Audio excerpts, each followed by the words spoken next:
just maybe put an inch or two of water in there. That might take an hour to get that high, so we'll get back to you later and show you how it worked, and then we'll let it sit all night, make sure nothing's leaking.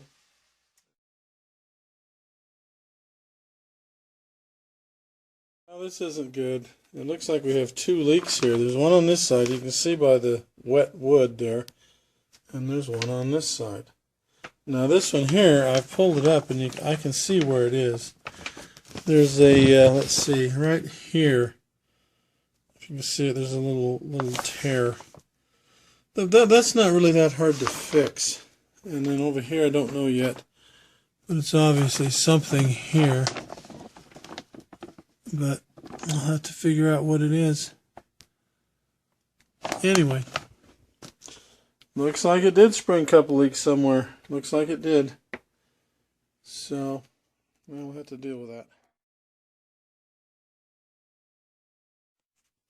Okay, so what I've done is I've pulled up the plastic and put something underneath it to get it above the water where I think the holes are. I found a little flaw right there. I also found a flaw over here. Now, if those are the holes, what we're going to do is let that PVC, that's a liquid electrical tape. We're going to let that set overnight and cure, and then lay that back down in the morning and see if it leaks again. And hopefully that's all the leaks we've got.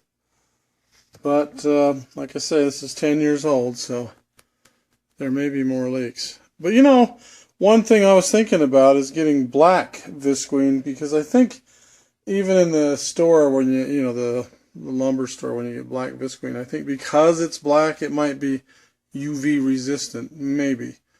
But if you get a leak, you can see the tremendous advantage you have if you have clear plastic.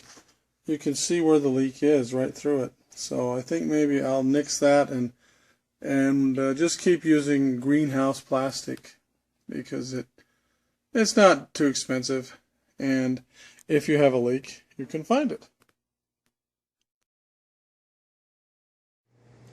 Well, I have the second grow bed built, and right now I'm putting water in it to make sure it doesn't leak. But you know, one thing that happened, I don't know if you see all these little bright green spots, like one right over there, if you can see them.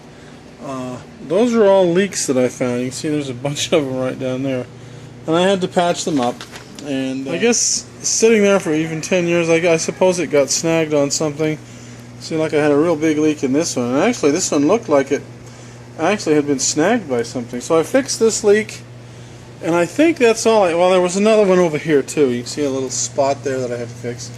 And so I'm filling it up now. I'm going to let it fill up to about halfway, and then see if we have any more leaks. Now you see the green tint on that water. That's because the algae is starting to grow in that. But anyway, I'm going to have 1, 2, 3, and 4 of these grow beds, and hopefully I get them done soon before it gets too cold.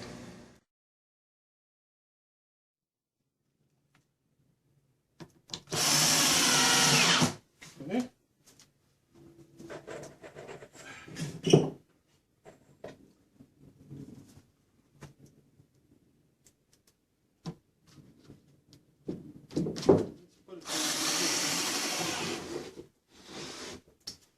And now what we do here is, you see, these are going to go in the corner like that.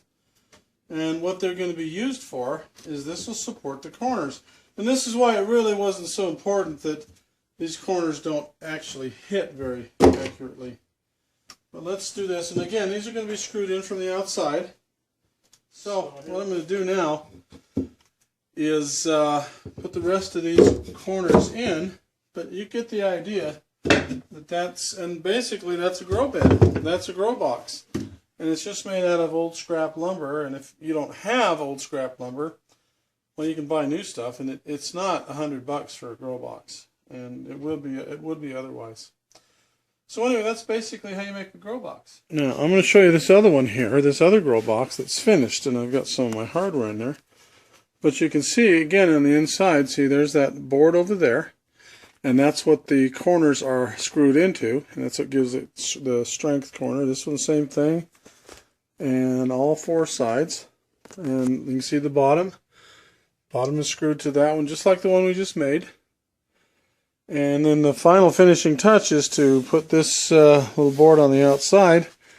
And it's modeled basically after this one. And this one's an 8-footer. And don't like that too much because if we have a leak in this or something, there's a lot of plastic we have to search. If we have a leak in this one or that one, they're separate. There's not so much plastic to search, or if we have this as a fill and drain and there's gravel in it or something like that, not so much to get out before we can get to what we're looking at. So anyway, that's the deal.